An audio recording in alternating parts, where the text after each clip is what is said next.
E aí, salve, salve, sejam muito bem-vindos a mais um vídeo sobre Phaser.js, nossa biblioteca JavaScript e motor para desenvolvimento de jogos. E no vídeo de hoje eu quero trazer esse exercíciozinho aqui, que é um tanque, como se fosse um tanque de guerra, na verdade aqui a imagem está mais de um Jeep, mas é como se fosse um tanque de guerra. Bom, e ele se move, tá? Eu vou usar aqui as teclas do teclado, vou usar o WASD para mover o tanque. E tem esse canhão aqui em cima do tanque que ele é independente do tanque, ok?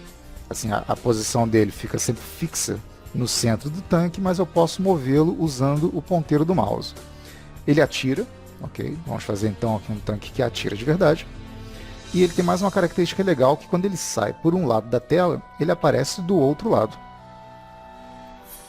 Beleza?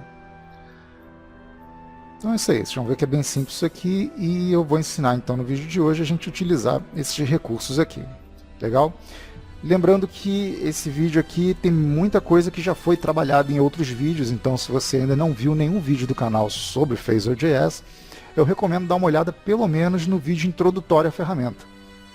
Porque eu não vou me prender a explicar muito detalhadamente os conceitos básicos que já foram explicados lá não, tá? Até porque já foi explicado no canal, então não tem por que perder muito tempo com isso. Então eu vou explicar mais detalhadamente as peculiaridades desse projeto aqui, mas os conceitos gerais já estão explicadinhos, eu vou deixar então os links na descrição desse vídeo, tá ok? E vamos botar a mão na massa, então vamos começar a desenvolver o nosso código aqui. Então eu vou criar uma pasta para o nosso projeto, eu vou chamar essa pasta de aula tanque, pode ser. Aqui dentro eu vou criar o nosso arquivo HTML que eu vou chamar de index.html. Vou criar uma pasta para armazenar os nossos arquivos de JavaScript, que vão ser apenas dois, vai ser o arquivo do Phaser e o arquivo scripts.js, onde eu vou desenvolver esse projeto. E vou importar aqui do projeto que já está pronto as imagens que a gente vai utilizar aqui. Então, só dar um copiar e colar aqui. Então, beleza, não preciso mais disso.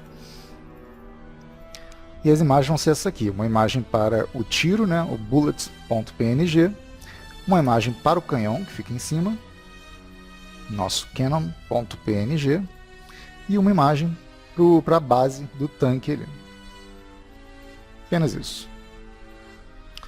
Aqui então na pastinha do JavaScript eu vou colocar o nosso Phaser, a biblioteca Phaser, e vou criar um documento que eu vou chamar de script.js, que vai ser onde a gente vai desenvolver o projeto. Eu estou gravando esse vídeo em março de 2018 e estou usando aqui a versão 2.10 do Phaser. Beleza? Se você assistir esse vídeo no futuro e não for essa versão que você esteja usando, então é possível que alguma coisa talvez não funcione, então eu vou deixar essa versão disponível para download junto com os arquivos desse vídeo. Tá? Deve ter um link aí na descrição do vídeo também.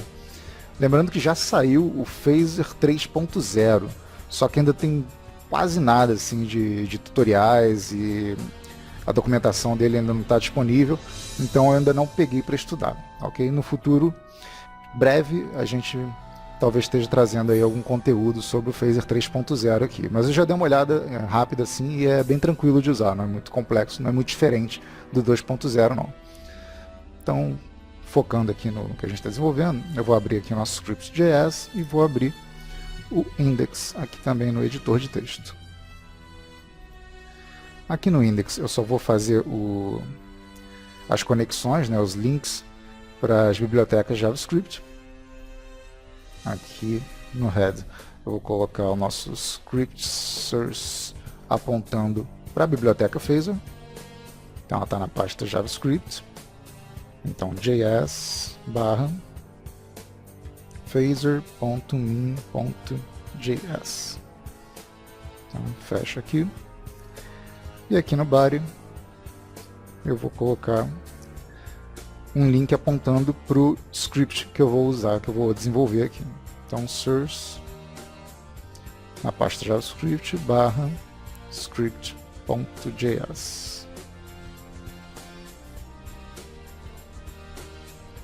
Ok, então o index vai ser só isso que eu vou fazer. Vamos direto aqui então para o script, onde eu vou criar uma função anônima aqui, function, só para manter as nossas variáveis privadas, ok?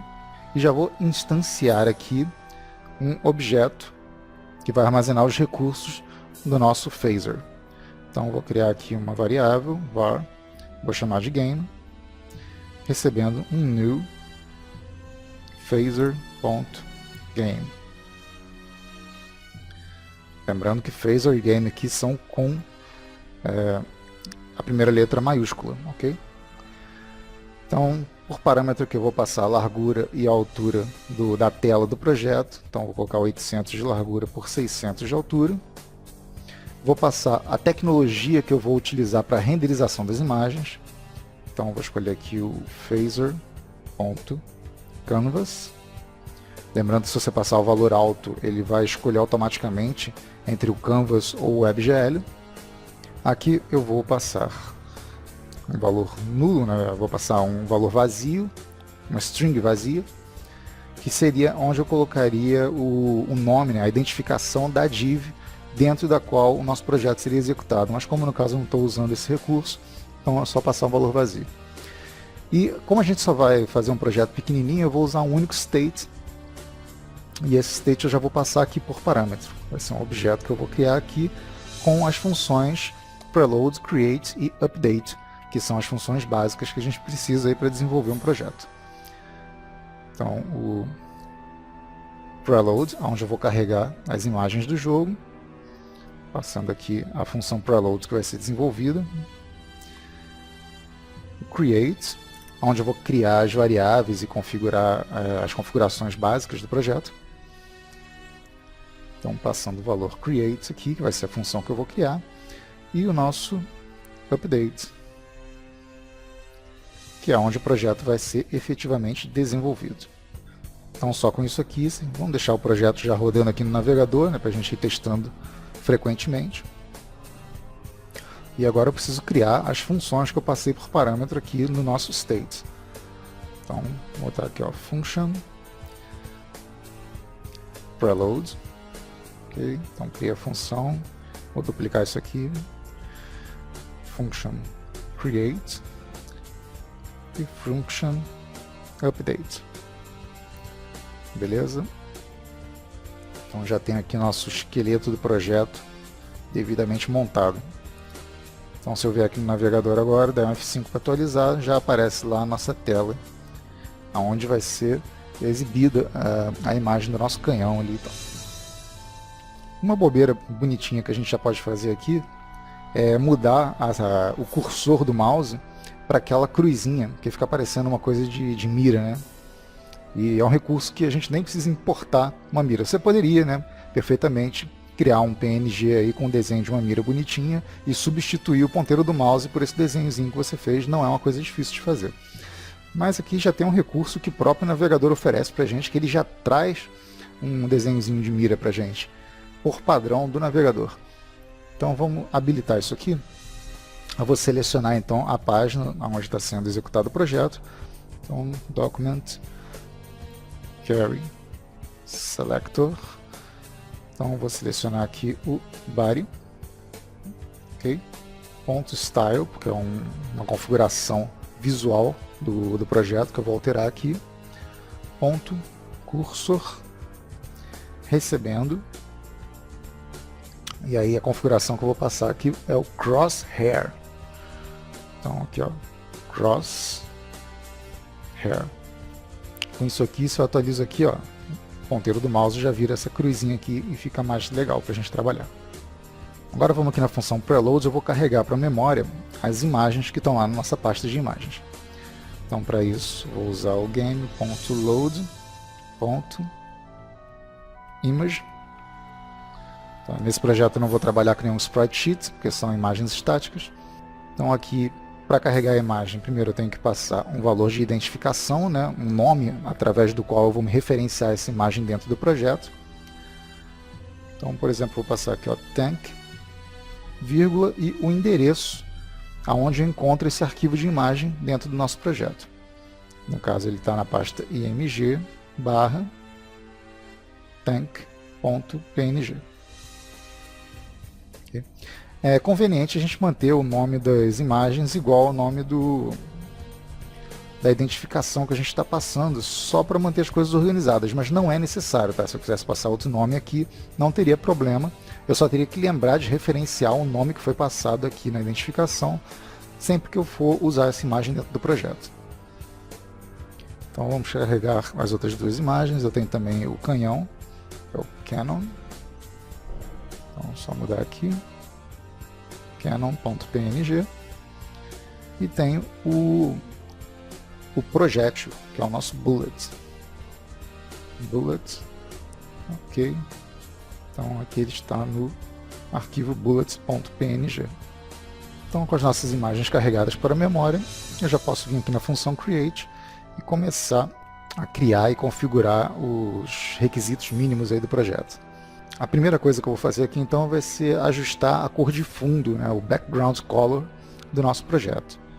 Para isso eu vou botar aqui game.stage.background color. Recebendo, vou usar aqui o seletor de cores, ferramenta, seletor de cores, vamos botar mais ou menos um cor de areia suja, alguma coisa assim. Pronto. Vamos ver se ficou legal. Acho que está legal. Beleza? E agora vamos desenhar o nosso tanque no projeto, né? Bom, para isso então eu vou usar uma variável que ela vai ser referenciada tanto dentro da função create quanto dentro da função update. Então eu não posso criar a variável dentro de uma função, senão ela vai ficar restrita ao escopo da função dentro da qual ela foi criada, não vai ser visível dentro da função update, por exemplo. Então eu vou criar algumas variáveis aqui em cima. Variável, vou chamar de tanque, e tendo criado essa variável fora das funções, eu consigo acessá-la de qualquer uma das funções. Teria então uma característica de variável de escopo global, né? Então eu vou até comentar aqui, ó, variáveis globais. Que sempre que eu for usar uma variável com essa característica, então, que ela tem que ser acessada dentro de mais de uma função, eu vou declarar aqui fora. Ok? Aqui dentro, então, já foi declarada a variável, não preciso mais usar o var, né? Então eu vou dizer aqui que o nosso tanque ele vai receber um game.add.sprite e vou passar então a posição em x e y, onde eu vou colocar esse sprite, e o nome da imagem que eu vou usar para ser desenhada aí na tela. Então eu vou criar o tanque no centro da tela. Então eu vou passar aqui game.world.centerx para centralizar no eixo x. No eixo y eu vou passar o center em y. E o nome da imagem que eu vou usar é o tank. Beleza? Com isso então ele já desenha o nosso tanque, só que o ponto de ancoragem dele é o ponto superior esquerdo da imagem. Então no ponto superior esquerdo é que está no centro da tela. Então vamos centralizar o ponto de ancoragem do tanque. Então tank.anchor.set. Então eu poderia passar 0.5, quer dizer, a metade do valor no eixo x e a metade do valor no eixo y, 0.5 e 0.5, ou como é o mesmo valor que eu vou passar nos dois eixos, eu posso colocar um único valor, 0.5, que a engine já entende que eu estou passando o mesmo valor tanto para o eixo x quanto para o eixo y. Então, se eu atualizar aqui, ele já centralizou o nosso tanque. E agora eu preciso mover o tanque na tela. Perfeito? Então, para mover o tanque, eu preciso habilitar os controles que vão ser utilizados para mover o tanque, e preciso habilitar também o motor de física da ferramenta, que a gente vai usar os recursos de física para poder mudar o movimento, né? Aplicar movimento ao corpo do sprite que foi criado. Então, primeiro eu vou aqui em cima, antes mesmo de mudar o background color, e vou habilitar o motor de física. Então, vou dizer aqui, ó, game.physics.startSystem. Então, vou iniciar um sistema de física. E eu vou escolher aqui qual qual o motor de física do phaser que eu vou utilizar, já que ele disponibiliza vários para a gente, né? Então eu vou botar o mais simplesinho mesmo, que é o phaser.physics.arcade. Prestando atenção aqui que o phaser é com P maiúsculo e o physics é com P maiúsculo também, além do arcade, que é todo ele em caixa alta. Então aqui eu já habilitei, né, o motor de física do nosso projeto, e agora eu vou informar que o tanque vai estar sujeito às simulações físicas estabelecidas aqui pelo arcade. Então vou botar aqui game.physics.enable e passar como parâmetro a nossa variável tank. Notem que aqui eu estou passando a variável, ou seja, essa que eu criei aqui fora e que está referenciando o sprite que foi criado aqui, tá? E não a imagem de nome tank. Quando eu me refiro à imagem, eu passo o valor como uma string, quer dizer, ele está aqui entre aspas simples. E quando eu me refiro à variável, eu não tenho essas aspas, tá ok? Só para prestar atenção nesse detalhe aí, para ninguém cometer erro desnecessário. Agora então eu preciso habilitar os controles, né? Eu preciso criar os controles e habilitá-los. Então, como controles eles vão ser criados aqui na função create, mas vão ser referenciados constantemente aqui na função update, então eu preciso de uma variável que tenha características globais. Então eu vou criar os controles aqui fora. Então, controls, e ele vai ser um objeto. Aí aqui na função create, então eu posso adicionar atributos ao nosso objeto controls. Então vou botar aqui, ó, controls.up, recebendo game.input.keyboard.addKey. E passando como parâmetro aqui, então, o phaser.keyboard. E agora eu escolho qual a tecla que eu quero passar. Para cima eu vou passar então o W, passando o W maiúsculo, ok? Aqui dentro dos parâmetros, ó, phaser com P maiúsculo, keyboard com K maiúsculo, e a tecla que eu escolhi, que é a tecla W, também maiúsculo. Então vou copiar isso aqui mais 3 vezes. Aqui vai ser o controle left, aqui vai ser o controle down, e aqui vai ser o right. Então aqui os valores que eu vou passar para o left vai ser o A, para o down vai ser o S, e para o right vai ser o D. Então esses são os controles que serão utilizados para mover o nosso tanque na tela. Agora aqui no update, eu já posso dizer para o programa que se alguma dessas teclas estiver sendo pressionada, então é preciso adicionar uma velocidade ao corpo do sprite. Então, para mover o tanque para frente, por exemplo, eu vou dizer aqui que caso, né, o nosso controls.up.isDown, ou seja, caso a tecla W, né, que a gente associou aqui ao controls up, caso ela esteja sendo pressionada, is down, então eu vou projetar uma velocidade no body, né, no corpo do sprite tanque. E para isso a gente vai usar uma função, essa aqui sim, uma função nova que até agora não foi vista em nenhum vídeo do nosso canal. Ok? Até aqui tudo isso que a gente mexeu já tinha sido mostrado em algum outro projeto. Então agora começa alguma coisa diferente, beleza? Então para mover o tanque eu vou usar um método do nosso motor de física, do arcade. Então eu vou dizer aqui que game.physics.arcade. E aí eu vou usar o método velocity from rotation, porque aí, independente da rotação que estiver sendo aplicada no tanque, ele vai estar sempre considerando essa rotação, esse ângulo de rotação do tanque e projetando a velocidade de forma que o tanque se mova para frente. Então o método é o velocity from rotation. E os parâmetros que eu vou passar nesse método aqui, então eu vou passar um valor de rotação, ok? Um valor que vai estar sendo capturado da rotação do nosso sprite. Lembrando que o JavaScript, por padrão, ele trabalha com radianos e não com graus, tá? Se a gente tentar estabelecer uma rotação aqui, forçar uma rotação na marra e passar o valor em graus, não vai funcionar. Você tem que fazer a conversão para radianos. Mas como eu vou estar capturando a rotação do próprio sprite do tanque, então ele já vai estar trabalhando com radianos e já vai estar funcionando tudo sem problema aqui. Então eu vou estar capturando aqui o tank.rotation. Tá? Vou estar pegando a rotação do sprite e passando aqui como parâmetro. O segundo parâmetro é a velocidade na qual o tanque vai se mover. Vou passar aqui 100, mas aí vocês podem alterar essa velocidade de acordo com o gosto de vocês aí.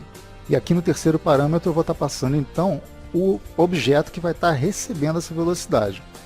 Tá? No caso aqui, esse objeto ele vai ser um atributo do nosso tanque, do nosso sprite tanque. Então vou passar aqui o tank.body,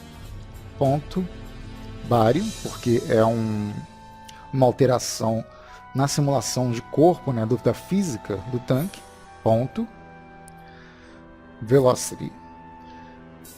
Então eu vou estar calculando essa velocidade em função da rotação do sprite e vou estar passando esse valor. Na verdade, se a gente for analisar aqui, essa função ela gera um valor para x, para o eixo x, e um valor para o eixo y. É como se ela gerasse uma aceleração no eixo x e uma aceleração no eixo y em função da rotação do sprite.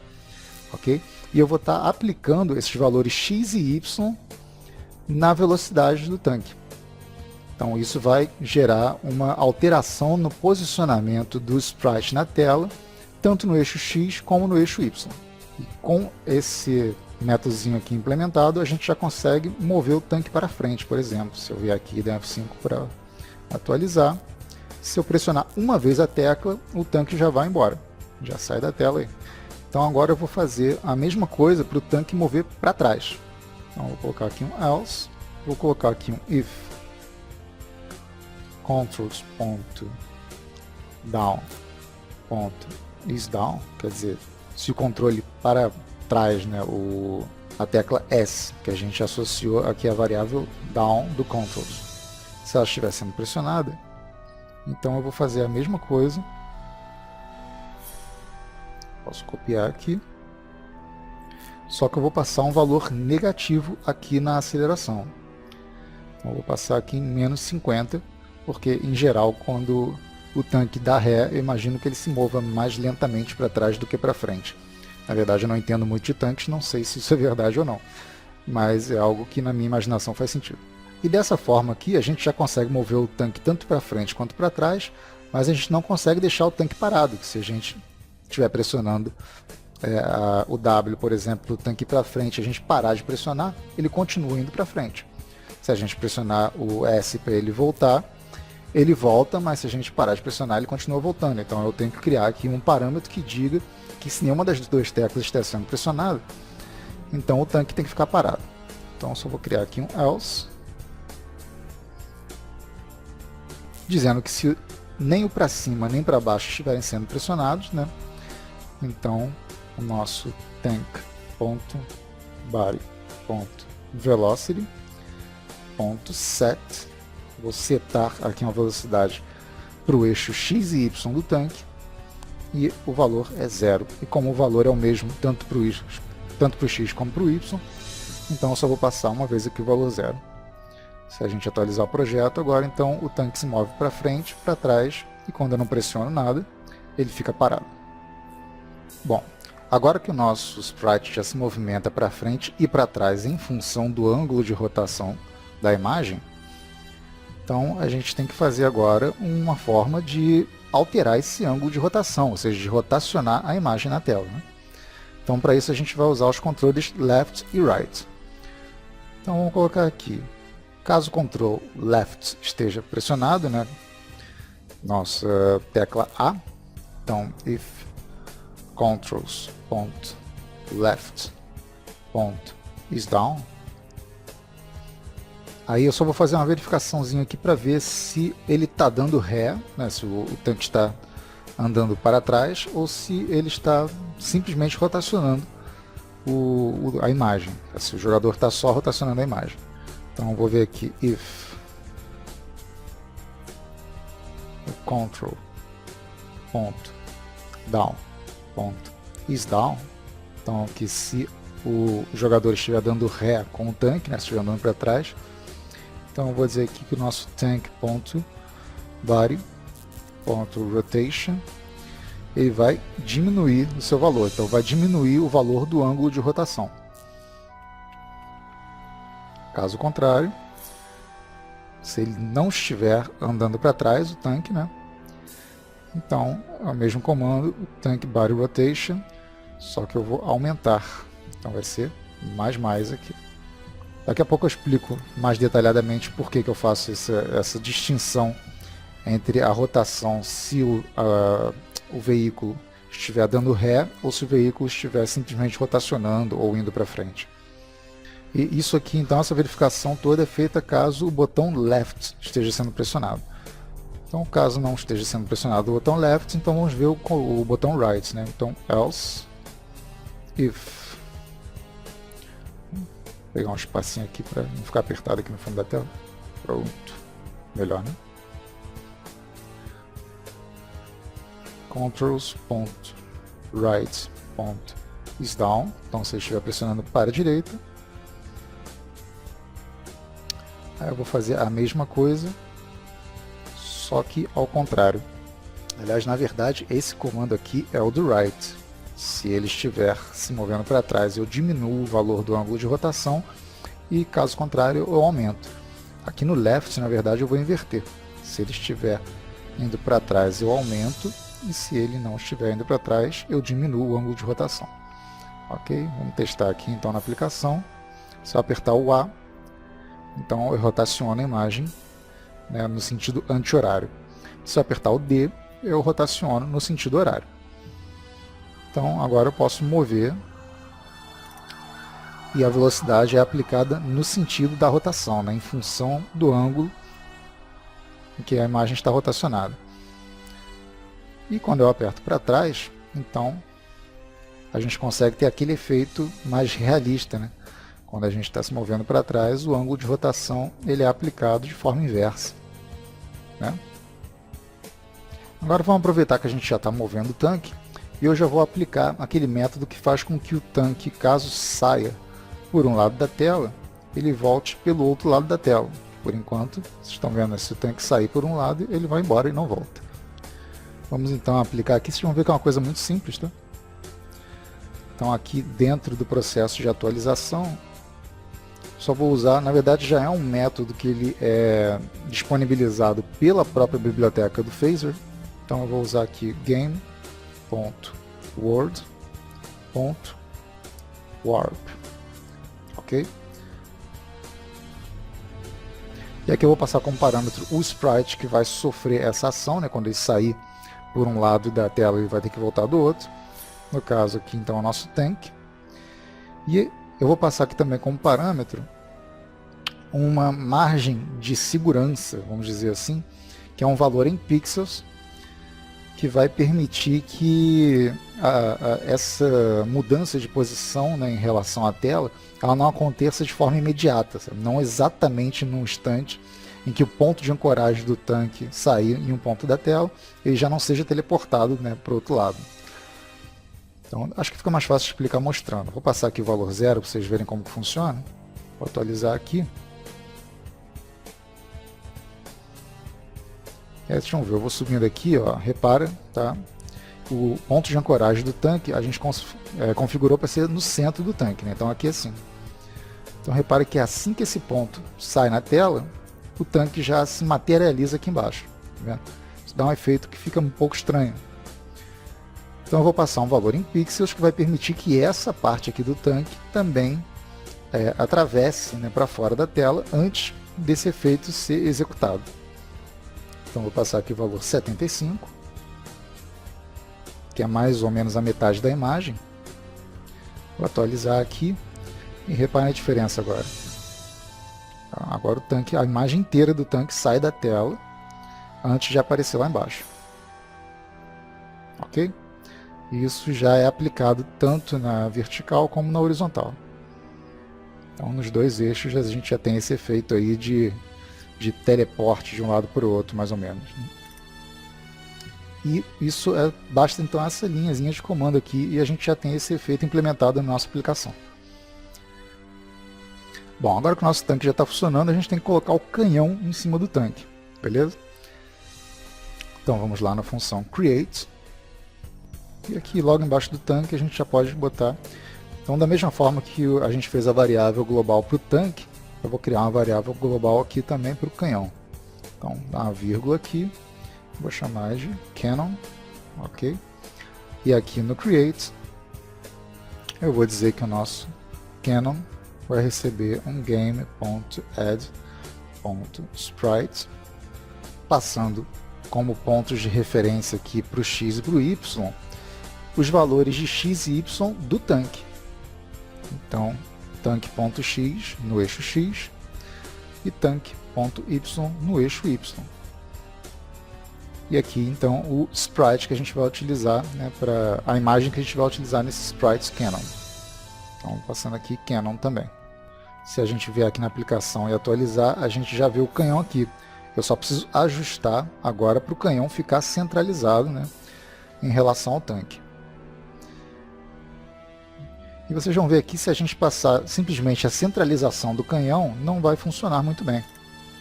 Vamos até dar uma olhada aqui, ó, cannon.anchor.set. Normalmente a gente, quando quer centralizar a imagem, a gente faz isso, né? Mas ó, o centro do canhão ele fica um pouco para trás em função aqui do tanque como um todo. Então a gente tem que fazer esse ajuste aqui. Em função ao eixo Y, é isso mesmo, a gente não precisa mexer, tá?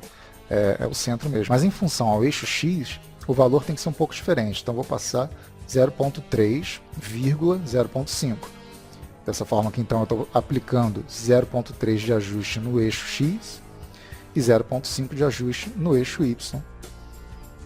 Então se eu atualizar aqui, agora sim ó, o tanque fica mais centralizado aqui. Talvez não fique perfeitamente centralizado, mas para os fins da aplicação aqui tá bem bacana. E vou habilitar também a física, né, os efeitos da simulação de física do phaser sobre o canhão, porque eu também tenho que movimentar o corpo do canhão.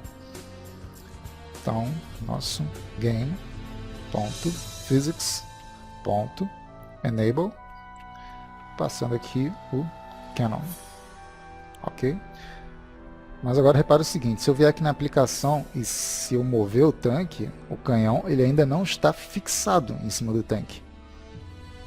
Então eu tenho que fazer com que a cada atualização do projeto, né, da aplicação, o canhão sempre esteja recebendo as mesmas coordenadas, tá? As coordenadas centrais aqui em relação ao tanque.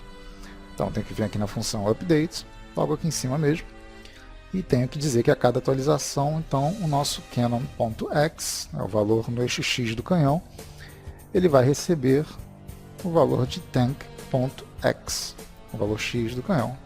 Da mesma forma no eixo Y, então, cannon.y recebendo tank.y. Agora sim, então, o canhão fica fixado em cima do tanque. E para rotacionar o canhão em função do ponteiro do mouse, eu vou dizer aqui que nosso cannon.rotation ele vai receber um game.physics.arcade e vou usar mais uma função nova aqui do arcade, que é o angle to pointer. Então esse angle to pointer ele vai capturar automaticamente o ângulo referente ao ponteiro do mouse em relação ao sprite passado por parâmetro e já vai aplicar isso aí na rotação do canhão. Então vamos passar aqui, ó, angle to pointer. Então o ângulo referente ao ponteiro. O ponteiro ele se refere ao ponteiro do mouse, tá? Ao cursor do mouse. E aqui eu tenho que dizer o ângulo referente a qual sprite. E aqui o sprite em questão é o próprio canhão. Então eu posso passar o Cannon aqui. Se eu quisesse, eu poderia estar passando o ângulo em função a algum outro sprite do projeto para o canhão, né? Não é difícil imaginar outras possibilidades de aplicação para essa função aqui. Mas nesse caso aqui é só passar em relação ao próprio canhão mesmo. Então se eu atualizar aqui, agora o canhão já rotaciona em função do ponteiro do mouse. simples ou não. Agora então só nos resta criar os projéteis e criar a função para disparar os projéteis. Então vamos lá que isso é rapidinho. Primeiro eu tenho que criar uma variável, né, de aspecto global que vai armazenar um grupo de projéteis. Então eu vou aqui em cima e eu vou chamar essa variável de bullets, no plural. Bullets. E aqui na função create, eu vou dizer que a nossa variável bullets, ela vai receber um grupo, que é como se fosse uma estrutura de um array, né, como se fosse um array, só que ela tem algumas outras propriedades, tá? Então a gente bota aqui, ó, game.add.group. Vamos aplicar, habilitar os efeitos da simulação de física sobre todos os elementos desse grupo. Então eu passo a física diretamente para o grupo. Então bota aqui, ó, bullets.enable body. Tá? A forma aqui que a gente vai usar é diferente, tá? Não vai usar o GamePhysics.enable, então bota aqui bullets.enable body, recebendo true. Vamos criar então alguns projéteis para serem armazenados nessa variável bullets. Então vamos dizer aqui, ó, bullets.create multiple. Então esse método aqui nos permite criar vários elementos que serão adicionados automaticamente ao grupo. Então vamos dizer aqui 50 balas, né, 50 projéteis, acho que está legal. E vamos passar aqui como parâmetro a imagem que vai ser utilizada para esse elemento que está sendo criado aqui, para cada um desses elementos que estão sendo criados. No caso aqui, é a imagem que a gente identificou como bullet, aqui em cima no preload. E vamos passar aqui algumas características, né, algumas configurações para cada um desses elementos que estão sendo criados dentro da variável bullets. Então, para a gente passar características para todo o grupo, então a gente usa aqui o bullets.setAll. Ok? Então, usando o setAll, eu consigo setar alguma característica para todos os elementos do grupo bullets.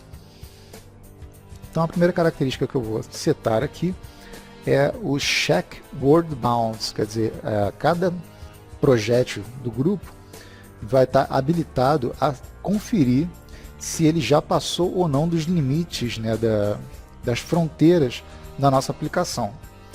Então, trocando em miúdos, ele vai saber se ele está visível na tela ou não, ou se ele já saiu do espaço da tela, do espaço da área de renderização da imagem. Então a gente passa aqui, ó, check word bounds, ok? Prestando atenção aqui que o W é maiúsculo e o B aqui é maiúsculo também. E agora eu tenho que passar qual o valor que os elementos vão ter em função a essa característica, a esse atributo aqui. E o valor que eu vou passar é o true. Então eles vão sim ser capazes de saber se eles estão sendo exibidos na tela, se eles estão dentro do espaço de renderização ou não. Então vou duplicar isso aqui e vou passar um outro atributo aqui, que vai ser o out of bounds kill. Então isso aqui faz o quê? Sempre que o elemento ele perceber que ele está fora da área de renderização, quer dizer que ele não está mais sendo exibido na tela, então a gente mata esse elemento, a gente elimina ele da nossa memória para não ter que ficar consumindo memória do sistema com coisas que não estão sendo mais exibidas na tela. Okay? E o valor que a gente passa aqui é o true também. Então aqui, ó, out of bounds kill. Prestando atenção que o O aqui é maiúsculo, o B é maiúsculo e o K também é maiúsculo.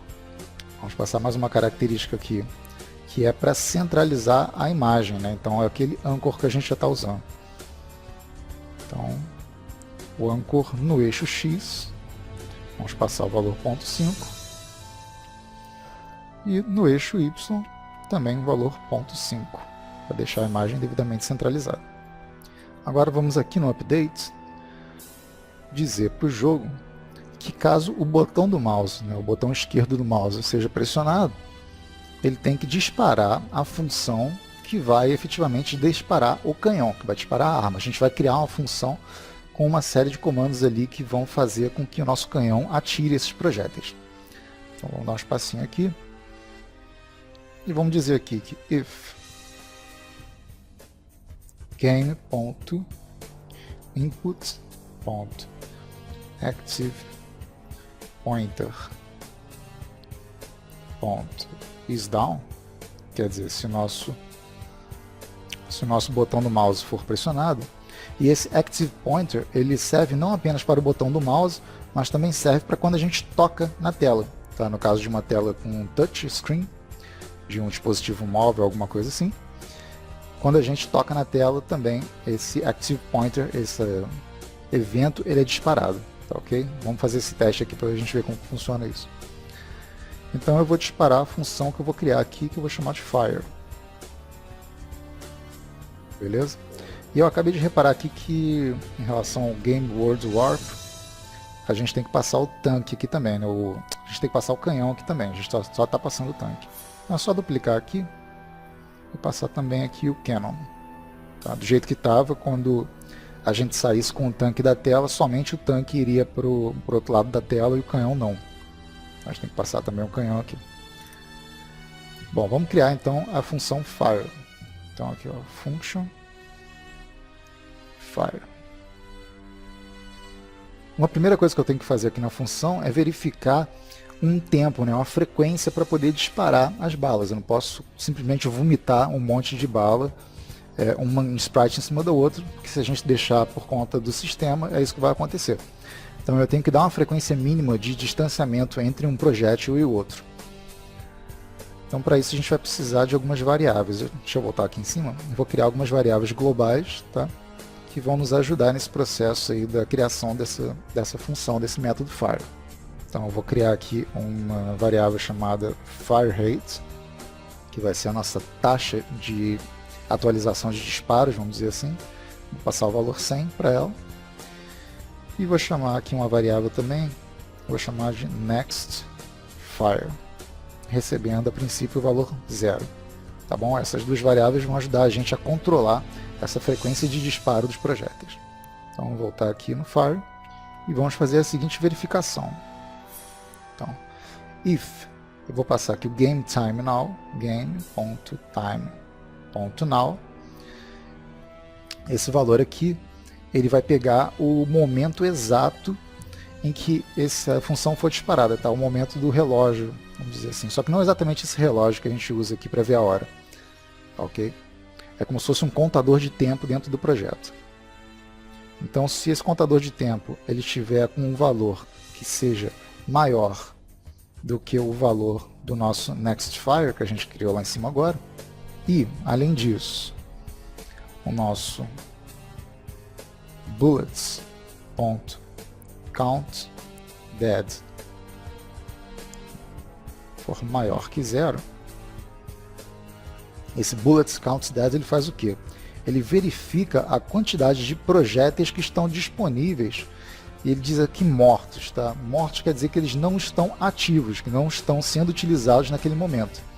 Então, a princípio, a gente tem 50 projéteis que são considerados mortos porque eles não estão ativos. Então, cada vez que a gente coloca um projétil na tela, esse CountDead ele diminui de valor, porque a gente tem um projétil que faz parte do grupo Bullets, mas que ele está ativo, então ele não faz parte desse CountDead. Então isso aqui é só para a gente ter certeza de que a gente tem projéteis para serem criados aqui na função Fire. Tá? Caso o CountDead seja 0, quer dizer que todos os projéteis que a gente criou, todos os 50, estão em utilização, estão sendo visualizados na tela. Então a gente não pode mais, é como se a gente limitasse a quantidade de projéteis que podem estar na tela simultaneamente através desse método aqui. Então caso a gente tenha projéteis que podem ser utilizados e o GameTimeNow, né, o contador de tempo do projeto, seja maior do que o valor que esteja armazenado em NextFire, então a gente vai criar um novo projétil. Então eu vou criar aqui uma variável que eu vou chamar de bullet, ok? Recebendo um desses projéteis que estão disponíveis, que fazem parte desse grupo CountDead aqui. Então tem que passar aqui o nosso conjunto bullets.get first dead. Ok? Então ele vai pegar o primeiro projétil inativo, né, ou morto, que ele diz aqui, que esteja disponível e vai atribuir esse projétil a essa variável bullet. Então agora eu preciso posicionar esse projétil na tela. Então vou dizer aqui que nosso bullet.reset, tá? Eu vou estabelecer aqui uma posição padrão para serem criados os projéteis na tela. E aqui, a princípio, só para a gente fazer um teste aqui, eu vou passar no eixo X a posição Canon X, então vai ser a posição de origem do canhão no eixo X, e no eixo Y, a posição Canon.Y. A gente vai ver que isso aqui não vai funcionar muito bem, mas eu vou deixar aqui de qualquer forma, só para a gente fazer esse teste mesmo e verificar como que a gente corrige o problema que vai ser verificado. Bom, para disparar o projétil na direção do ponteiro do mouse, então a gente tem também aqui um métodozinho que tem que ser aplicado, que é o game.physics.arcade.moveToPointer. Então, move to pointer. Então esse projétil ele vai ser criado movendo-se em direção ao ponteiro do mouse. Aí aqui como parâmetro eu tenho que passar qual o elemento que vai se mover em direção ao ponteiro do mouse, no caso aqui é o bullet, né? Essa variável bullet aqui que está armazenando o projétil. E vou passar também a velocidade com que esse objeto vai estar se movendo em direção ao ponteiro do mouse. Vou passar aqui a velocidade 300, mas aí fica ao gosto de vocês, vocês podem aumentar ou diminuir essa velocidade. E por fim eu vou atualizar o valor do nosso next fire. Então vou dizer para o sistema quando que eu posso disparar o próximo projeto. Então vou dizer aqui que next fire ele vai receber o game.time.now, então aquele momento exato, né, em que foi disparado o projeto, mais um intervalo que eu estabeleci lá no nosso variável fire rate. Aqui eu botei fire rate recebendo 100, né? Então esse valor 100 vai ser passado aqui. Então vai ser esse game time now mais 100 milissegundos, né? Então mais fire rate. Isso garante que a gente só pode disparar um projétil a cada 100 milissegundos. Aí, novamente, né, se vocês quiserem aumentar ou diminuir essa taxa de criação de projéteis, depende também do projeto de vocês, do gosto de vocês. Tá, ok? Então vamos dar uma verificada no projeto para ver como é que está. Deixa eu atualizar aqui, ó. Ele deu um errinho aqui para mim, eu escrevi errado, né? Bullets get first dead, na verdade que eu escrevi. Faltou um R aqui, ó. First dead. Ok. Agora deve funcionar. Beleza. Legal, deixa eu fechar isso aqui. Então, reparem, duas coisas aqui que eu acho que tem que ser observadas, né? Que os projéteis eles estão sendo criados por cima do canhão, ok? Então é interessante que o projeto seja criado por baixo do canhão, né? Como que a gente corrige isso aqui no nosso código? Veja bem, o Phaser ele cria os projéteis como se fossem camadas na medida em que eles vão sendo declarados aqui. Então a gente declarou aqui primeiro o tanque, então o tanque ficou como se fosse uma camada abaixo. Depois o canhão, que ficou uma camada acima do tanque, e depois então os bullets, né, os nossos projéteis, que estão numa camada acima do canhão. Então para a gente corrigir isso, fazer com que os bullets fiquem abaixo do canhão, dando a impressão de que eles estão saindo de dentro do canhão, eu vou pegar esse bloco todo aqui, eu vou recortar, e eu vou colocar isso aqui abaixo do canhão, então, né? Então, antes do canhão, na declaração aqui do nosso método create. Então, se eu atualizar, agora a gente já tem a impressão de que está vindo de dentro do canhão. E tem só mais uma coisinha aqui que eu quero observar. Veja bem, se eu estiver disparando e movendo, dá para perceber que os projéteis estão vindo aqui do centro do canhão e não que estão saindo da ponta do canhão. Então, repare novamente aqui, ó. Conseguiram observar aí? Quando eu estou em movimento, é notório que os projéteis não estão saindo daqui, estão saindo daqui de baixo.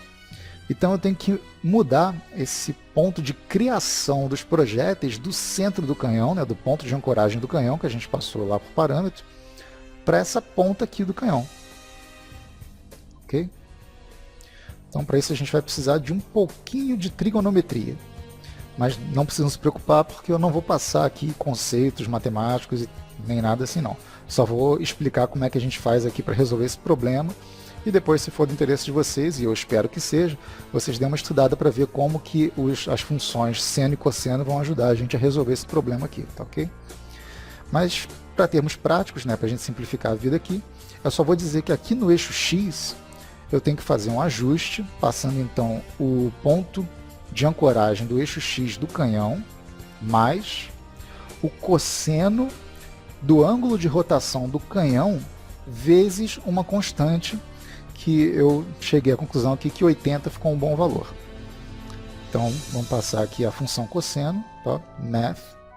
Math.cos, de cosseno. O cosseno do que? O cosseno da rotação do canhão. Então, canon.rotation vezes 80. E aqui, para corrigir o eixo y, então eu vou usar a função seno. Então eu vou passar aqui o valor do eixo y, do canhão no eixo y, mais math.sin, que vai trazer para a gente a função seno aplicada sobre a rotação do canhão, o grau do ângulo de rotação do canhão. Então, canon.rotation vezes 80. Tá ok? Então é só vocês adicionarem esse ajuste aqui. No caso dessa imagem que eu estou usando, funcionou com esses valores. Mas no projeto de vocês, caso vocês usem imagens diferentes, né? Então vocês vão ter que fazer uns testes aí para ver qual o valor que fica certinho. Ou vocês podem fazer uns cálculos bacanas aí, né? Dar uma estudada em função seno, função cosseno, para não precisar ficar fazendo teste cego, né? Bem que no caso de aplicações visuais, o legal é que a gente consegue fazer esses testes e simplesmente ver o que funciona e o que não funciona. Mas vamos aqui no projeto então ver como fica. E agora então, se a gente move o canhão, ó, ficou bem legal, né? O efeito então é de que realmente o projétil está saindo de dentro do canhão, porque na verdade ele está sendo criado bem, como se fosse bem aqui assim, onde está o meu cursor do mouse. Tá legal? E esse conteúdo eu vou te falar que eu não encontrei em lugar nenhum, tá? Nas pesquisas que eu fiz, eu meio que tive que inventar essa solução aqui mesmo. Tá? O restante eu mais ou menos consegui importar da documentação e dos exemplos que já tem disponíveis lá no site do Phaser. Mas essa questão de ajuste da bala foi uma solução realmente que me ocorreu aqui e eu trouxe aqui para vocês. Beleza? Bom, então a proposta do vídeo de hoje já está concluída. Realmente só queria mostrar como fazer esse tipo de aplicação aqui. Eu tenho certeza que vocês vão conseguir usar isso aqui em vários projetos, tá? Vocês podem fazer vários tipos de top view shooters, né? Vocês não precisam necessariamente usar veículos, né? Vocês podem fazer, de repente, sei lá, um bonequinho dentro de um labirinto que tem uma metralhadora na mão, alguma coisa do tipo, combatendo zumbis. Olha aí. A ideia menos original que eu consegui imaginar, mas que sem dúvida seria divertido de implementar, tá? Eu não tive tempo de implementar um projeto mais elaborado, porque eu estou envolvido em uma série de trabalhos aí que estão consumindo muito meu tempo, mas consegui fazer esse projeto simplesinho aqui para trazer para vocês. Espero que vocês tenham gostado e espero que tenha ajudado vocês a se aprofundarem um pouco mais aqui no uso da biblioteca Phaser. Legal? Então, quero agradecer muito a atenção de vocês, o tempo, né, que a gente passou aqui, e fica aqui meu forte abraço. Então, logo mais a gente traz outro vídeo aí com mais algum conteúdo legal sobre a biblioteca, nosso motor de desenvolvimento de jogos favorito aqui em JavaScript. Ok? Então, novamente aqui um forte abraço, fico por aqui e tchau!